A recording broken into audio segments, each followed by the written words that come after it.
Okay, so good day class. Okay, so I am Engineer Joren Crisologo and our subject for today is Engineering Data Analysis. And our topic for today is Poisson Distribution. Okay, so this is our last type of discrete probability distribution. Okay, so ano nga ba tong Poisson distribution? So the Poisson random variable is a number of success that result from a Poisson experiment. The probability distribution of Poisson random variable, it is called a Poisson distribution. Given the mean number of success, which is yung lambda, that occur in a specific region, we can compute the Poisson probability based of the following formula. Okay? So, commonly kapag meron na tayong mga given na mean, so ang gagamitin natin dito is yung Poisson distribution. Na meron tayong given na formula na gagamitin. Okay, so the formula is E raised to negative lambda, multiply natin sa lambda raised to x all over x factorial. Na yung E natin, yun yung Euler's number. Yung lambda naman, yun yung mean number of success that occur in a specific region.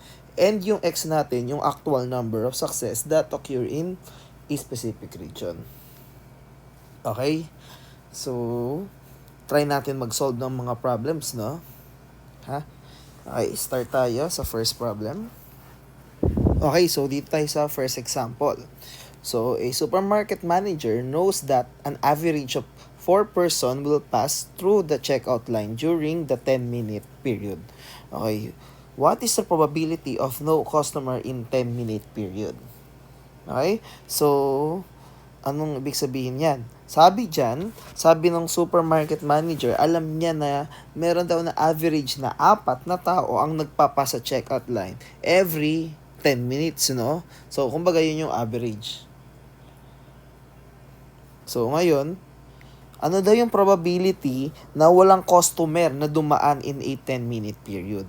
Okay, so ngayon, sulat muna siguro natin yung formula para matandaan natin, no? So, di ba ang formula is Euler's number o yung e raised to negative lambda, multiply natin sa lambda raised to x all over x factorial. Okay? So, para hindi tayo makalimot. So, for letter A, paano natin isosolve yan? Okay, ano yung probability? So, di ba, yung probability na walang customer, so ano ba yung lambda natin dyan? Yun yung average, and yung specific region natin dito is 10-minute period. Same lang din naman dito sa average natin na may 4 person every 10 minutes. Okay? So, ibig sabihin, yung lambda natin, yun yung average na 4. Since ang formula natin ay negative lambda, therefore, yung e raised to negative 4. Multiply natin sa lambda ulit na 4 raised to x. Okay, yung x natin, yun yung hinahanapan ng probability, which is no customer. Therefore, it will be 0 over 0 factorial. So, solve lang natin. Okay, paki-calculate. Check nyo kung tama yung aking solution, ha. So, the answer will be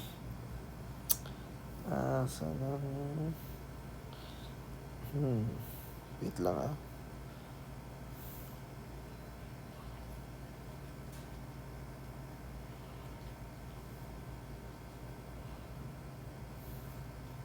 So, factorial. Okay. The answer is 1.83%. Okay? So, therefore, this will be our final answer. Yan, ang answer natin for letter A. Okay, so for letter B, what is the probability that no customer in a 5-minute period? So, ngayon, ano daw yung probability na walang customer naman in 5-minute period? So, nabago yung period natin. Naging 5 minutes na lang siya. Okay? So, ngayon, mababago na yung ating lambda. Bakit? Kasi, average na dapat ng 5-minute period. Ang average natin dito, 4 person every 10 minutes. So, ang mangyayari doon, di ba meron tayong 4 person kada 10 minutes. So, ngayon, di ba kalahati nung 10-minute period, yung 5. Okay? So, ibig sabihin, mahahati din yung 4. So, para lumalabas dyan, merong 2 persons. Sana nagigets nyo, no? Okay, so isolve na lang natin. So therefore, e raised to negative 2 na siya kasi 2 na lang yung average natin. Multiply natin sa 2. So raised to 0 kasi ang tinatanong is no customer ulit, no? Over 0 factorial. And the answer will be 13.53%. So meron tayong probability na 13.53% na tawag doon, chance na walang magpapa sa checkout in 5 minutes. Okay, so ngayon, letter C naman, what is the probability of no customer in 1 minute period? Okay, so ngayon, in 1 minute na, no? Paano gagawin natin dyan? Didiskartihan na lang natin. So ngayon, ano yung magiging lambda natin? Sabi kasi dyan, meron tayong 4, tawag doon, every 10 minutes. So, divide lang natin si 4 sa 10. Kasi 4 person per minute. So, ibig sabihin, magkakaroon tayo ng 0.4 person per minute. Tama ba? So, ibig sabihin, ito yung average natin per minute or in 1 minute period. Gets ba? So, therefore, solve lang natin e raised to negative 0.4. No customer ulit, no? So, multiply natin sa 0.4. Raised to 0 over 0 factorial. And the answer will be,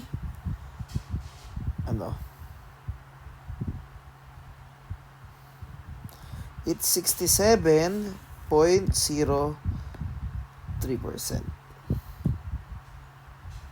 Okay? So, therefore, yan yung ating final answer. No, di ba? Simple lang.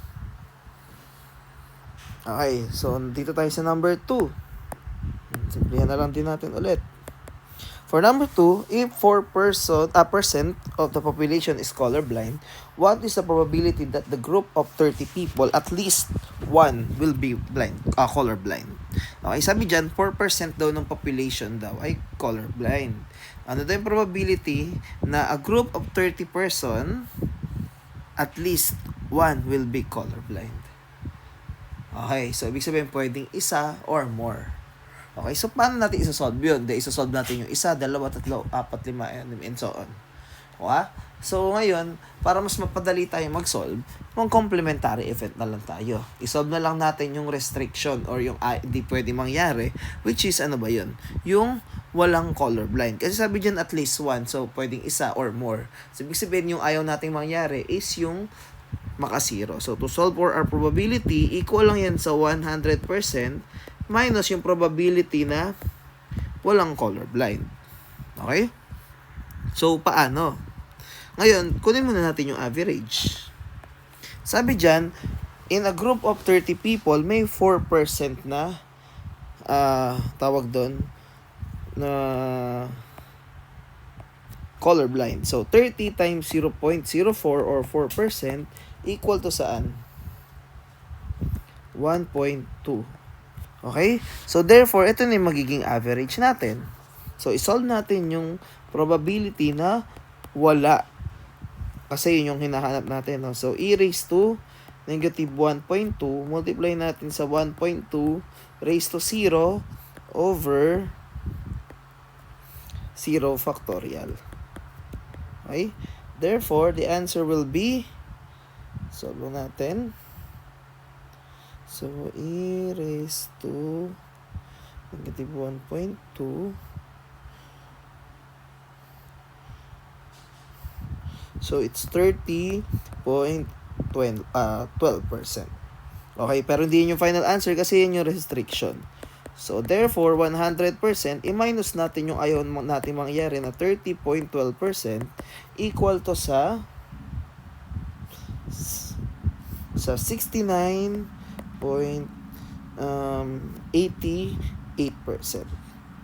And that is our final answer for number 2. Okay, kasi hindi natin masosolve yung 1, 2, 3, 4, 5, 6, and so on. Sobrang dami nun. Tapos, wala pa siyang katapusan. Kasi hindi naman sinabi na 4 lang naman yung tao, no? 30 lang yung tao, no? Average yan. Pero sabi naman dito pala, group of 30. So, ibig sabihin hanggang 30 lang pala, no? So, 1 hanggang 30 yung isosolve. So, sobrang dami nun. So, mas maganda mag-complementary event yung hindi na lang pwede mangyari. Okay? So, ganun lang naman siya sinasolve. Okay, so dito tayo sa number 3. So, suppose 300 misprints are distributed randomly throughout a book of 500 pages. So, find the probability that a given page contains 2 or more misprint. Okay, so madali lang naman to. Sabi dyan, meron daw 300 misprint in every 500 pages. Ano daw yung probability na sa given page, ibig sabihin sa isang page, may dalawa or more na misprint. So, pwedeng 2, 3, 4, and so on. So, wala namang sinabi dyan kung hanggang ilan, no? Okay, so paano gagawin ulit natin dito sa number 3? Simple lang yan. Gaya ng ginawa natin kanina sa number 2, di ba? Ang sinolve na lang natin yung ayaw natin mangyari, yung restriction. For this, ano ba yung restriction natin? Kasi 2 or more. Pwedeng 2, 3, 4, 5, and so on. So, ang hindi lang pwedeng mangyari is, to solve that, minus natin yun, yung wala at saka yung makaisang misprint. Kasi kailangan 2 or more. Okay? So, solve natin yung wala at yung may isang misprint. Okay. So, ngayon, since Poisson distribution to, isolve natin yung kanyang average or yung lambda. So, ngayon, ang tinatanong lang dyan is given page. So, let's say, isang page lang yan.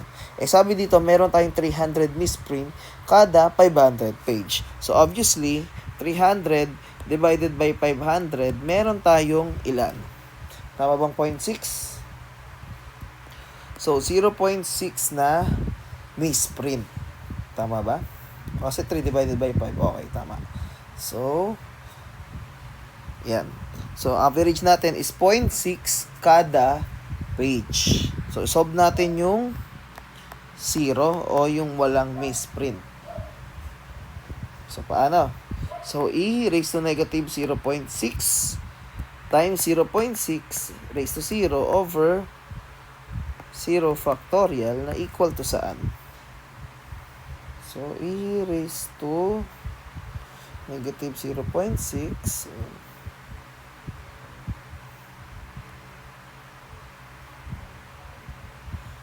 wait lang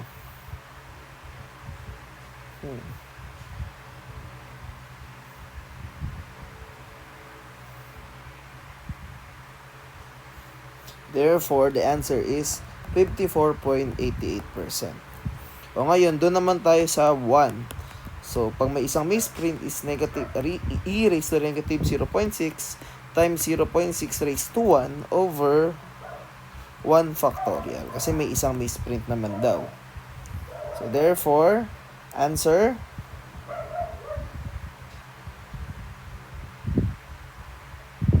it's 32.93%.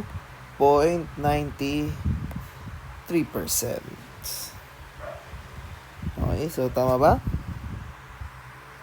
Okay, so ngayon, minus na lang natin yung dalawa na yan. So, to solve the probability, di ba 100%, minus natin yung restriction na 54.88, minus din natin yung 32.93%. So, the answer will be, ilan? 12.19%. So, meron tayong 12.19% chance na 2 or more yung misprint doon sa isang page. And that is our final answer for number 3. Okay, so for our last example, so the Poisson is used in the following type of hypothesis test. Suppose that observation taken before the company began to dump pollutants into a river indicated that an average of 3 trout per hour swim past the dump site. An inspector plans to spend an hour at the site and will issue a warning if she sees fewer than 3 trout. Okay, so for letter A, if the pollutant have no effect on the trout, so the mean per hour is still 3. What is the probability that a warning will be issued? Okay, kung intindihin natin yung question, sabi dyan, may observation na nangyari, no?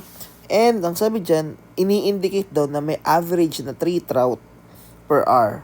So, para lang din aware kayo, no, kung ano ba yung trout. Yung trout is a kind of fish. O let's say, sabihin na lang isang fish na nagsuswim, or meron tayong 3 na fish per hour na nagsuswim past the campsite.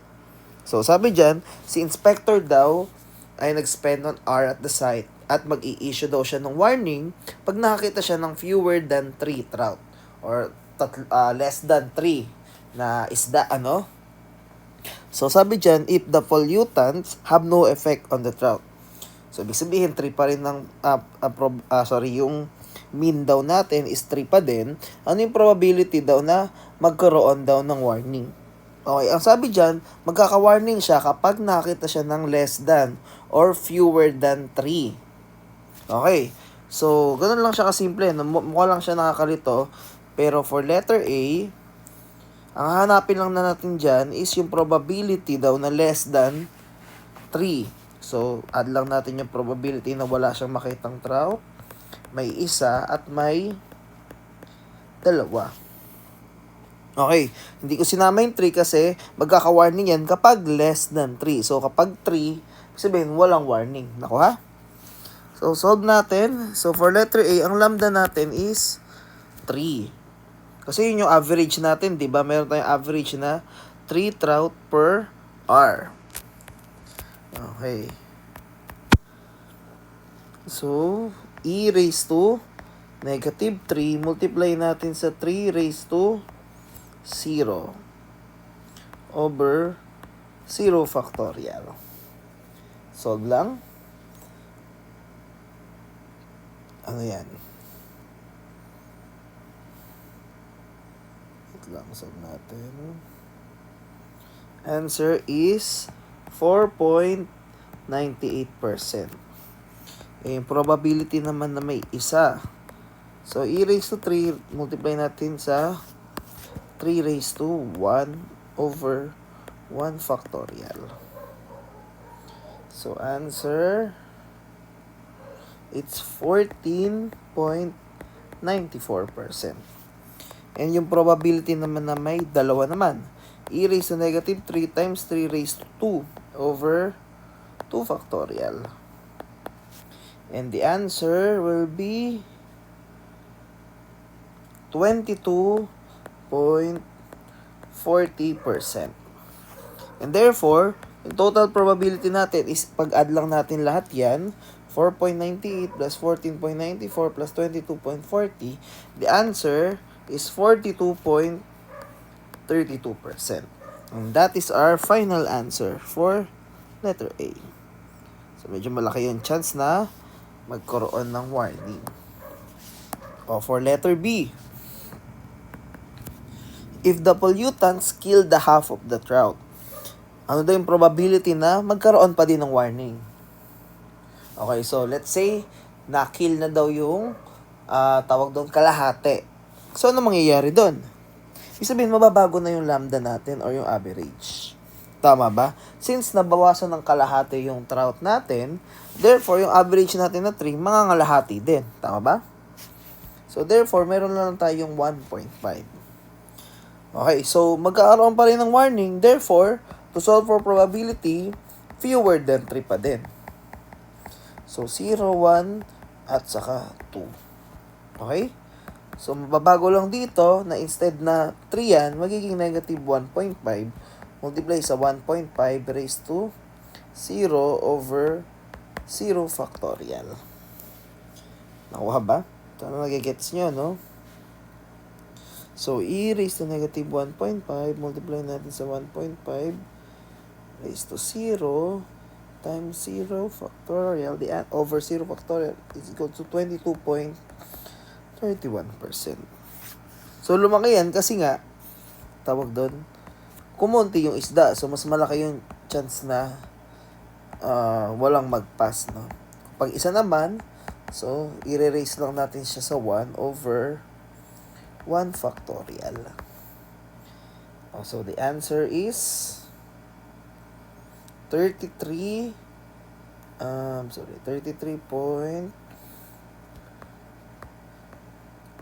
47%. And pag dalawa naman, so ganun lang din, mababago lang yung exponent ng 1.5 magiging 2 and over 2 factorial. And the answer will be 25.10%. And therefore, add lang natin lahat yan.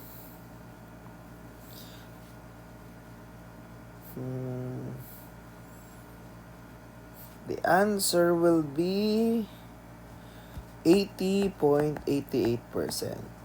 So the final answer for letter B is 80.88%. Okay, so I hope na-gets nyo tong Poisson distribution. Madali lang naman siya, formula based lang. Okay? So thank you for listening.